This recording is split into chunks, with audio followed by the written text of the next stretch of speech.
ഏഴഴകുമായി Manchester United Europa ലീഗിന്റെ ഫൈനലിലേക്ക് March ചെയ്തിരിക്കുകയാണ്. ഒന്നാന്തരം ഒരു പ്രകടനം തന്നെയാണ് രണ്ട് ലെഗുകളിലുമായിട്ട് മാഞ്ചസ്റ്റർ യുണൈറ്റഡ് കാഴ്ചവെച്ചത്. 7-1 അഗ്രിഗേറ്റ് സ്കോറിനാണ് ആധികാരികമായി സ്പാനിഷ് കരുത്തരായ Atletico ബിൽബാവോയെ United കീഴ്പ്പെടുത്തിയത്.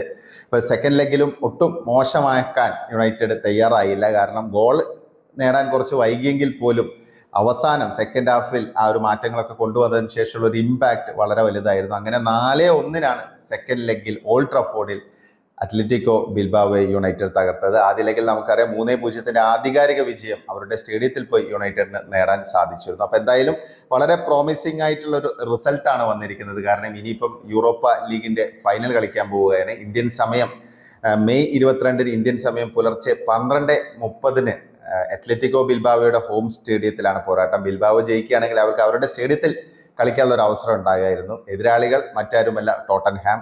English എതിരാളികളായ all England ഫൈനലിനാണ് ഇനിയിപ്പം നമ്മൾ കാത്തിരിക്കുന്നത്. യുണൈറ്റഡിനെ സംബന്ധിച്ച് ഏറ്റവും പ്രധാനപ്പെട്ട ഈ സീസണിലെ ഒരു റിഡംഷനാണ് ഈ ഒരു യൂറോപ്പ ലീഗ് എന്നുള്ളത്. യൂറോപ്പ ലീഗ് വിജയിക്കാൻ സാധിക്കുകയാണെങ്കിൽ ഒരു കിരീടം നേടാൻ സാധിക്കുന്നു എന്നുള്ളത് ഒരു പോസിറ്റീവായുള്ള കാര്യം. അതിനുപരിയായിട്ട് അടുത്ത സീസണിൽ ചാമ്പ്യൻസ് ലീഗിൽ കളിക്കാൻ പറ്റും എന്നുള്ളത്. ചാമ്പ്യൻസ് ലീഗിലേക്ക് നേരിട്ട് യോഗ്യത നേടാൻ യൂറോപ്പ ലീഗ് ചാമ്പ്യന്മാർക്ക് സാധിക്കും. അപ്പോൾ അത് തന്നെയാണ് ഇതിലൊരു പ്രധാന ഹൈലൈറ്റ്. പിന്നെ ഈ ഒരു മത്സരത്തിലേക്ക് വരികയാണെങ്കിൽ തുടക്കത്തിൽ ഫസ്റ്റ് ഹാഫിൽ യുണൈറ്റഡിന്റെ ഭാഗത്ത് നിന്ന് അത്ര മികച്ച പെർഫോമൻസ് ഒന്നും ആയിരുന്നില്ല.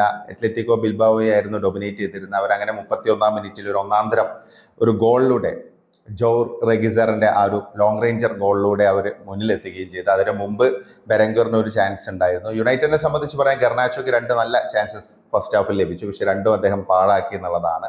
പിന്നെ ദോർഗുവിന്റെ ഭാഗത്ത് നിന്ന് നല്ലൊരു പെർഫോമൻസ് ഉണ്ടായിരുന്നു. ലെഫ്റ്റ് വിങ്ങിൽ തുടർച്ചയായിട്ടുള്ള അറ്റാക്കുകളുമായിട്ട് ദോർഗു മുന്നോട്ടൊക്കെ പോയി ഒരു പെനൽറ്റി നേടിയെടുക്കാനുള്ള ഒരു അവസരം ഉണ്ടായിരുന്നു. പക്ഷേ ആ ഒരു അപ്പീൽ അനുവദിച്ചില്ല റഫറി. അങ്ങനെയൊക്കെയുള്ള ഇഷ്യൂ ആണ് ഉണ്ടായിരുന്നത് ഫസ്റ്റ് ഹാഫിൽ യുണൈറ്റഡിന്റെ ഭാഗത്ത് നിന്നൊരു ഉറപ്പിയ കളി തന്നെയായിരുന്നു. കാരണം ഗോളൊന്നും നേടാൻ സാധിച്ചില്ല. അതുകൂടാതെ തന്നെ ഒരു ആക്റ്റീവായുള്ള ഒരു പെർഫോമൻസ് പല പ്ലെയേഴ്സിന്റെ ഭാഗത്തു നിന്നും കാണാൻ സാധിച്ചിരുന്നില്ല. അപ്പോൾ ഫസ്റ്റ് ഗോൾ വന്നത് തന്നെ മെഗ്വയറിന്റെ ഒരു മിസ്റ്റേക്കിൽ നിന്നായിരുന്നു. മെഗ്വയറിന്റെ ഒരു പുവർ പാസ് അല്ലെങ്കിൽ ഒരു മിസ് പാസിൽ നിന്നായിരുന്നു ആ ഒരു ഗോള് വളരെ തന്ത്രപരമായിട്ട് അത്ലറ്റിക്കോ ബിൽബാവോ നേടിയത്. പക്ഷേ സെക്കൻഡ് ഹാഫിൽ മാറ്റങ്ങൾ കൊണ്ടുവന്നതിന് ശേഷം എമോറിം നടത്തിയ മാറ്റങ്ങൾ വലിയ ഇമ്പാക്റ്റാണ് ഉണ്ടാക്കിയത്. കാരണം ഫസ്റ്റ് ഹാഫിലെ അവസ്ഥ കണ്ടപ്പോൾ എമോറിം എന്തായാലും അതിനനുസരിച്ചുള്ള ഒരു ചേഞ്ച് കൊണ്ടുവന്നു. ലൂക്ക് ഷോ വന്നു, പിന്നെ അമദ് ദിയാലോ വന്നു, പിന്നെ ഈ ഒരു മത്സരത്തിലെ ഹീറോ എന്നൊക്കെ നമുക്ക് വിശേഷിപ്പിക്കാൻ പറ്റുന്ന മേസൺ മൗണ്ട്.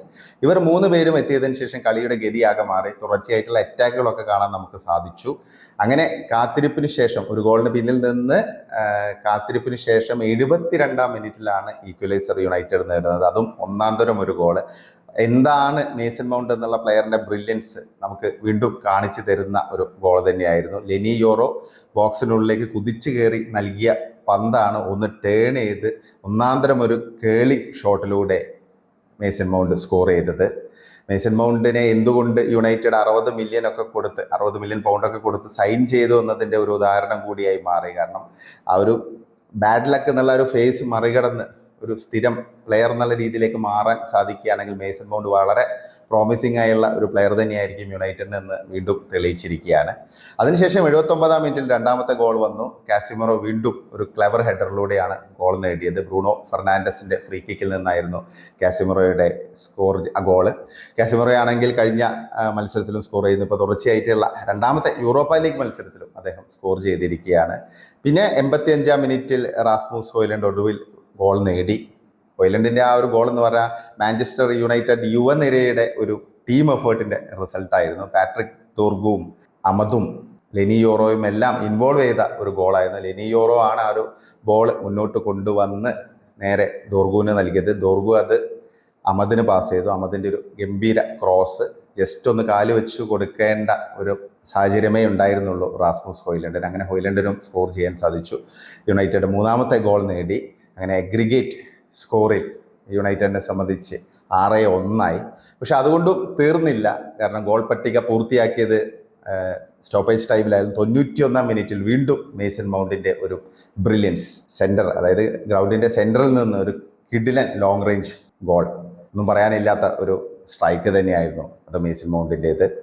അതും അത്ലറ്റിക്കോ ബിൽബാവോ ഗോൾ കീപ്പറുടെ ഒരു മിസ്റ്റേക്കിൽ നിന്നായിരുന്നു ആ ഒരു ഗോൾ മേസൺ മൗണ്ട് സ്വന്തമാക്കിയത്.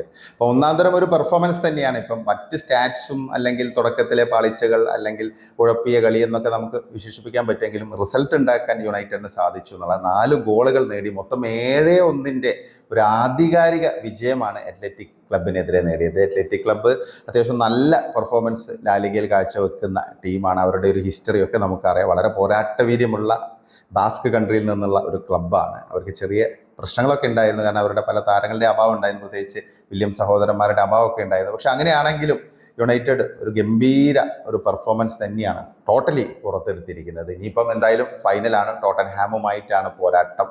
സ്പർസും യുണൈറ്റഡും തമ്മിലുള്ള ആ ഒരു യൂറോപ്പ ലീഗ് ഫൈനൽ പോരാട്ടത്തിനായി നമുക്ക് കാത്തിരിക്കാം.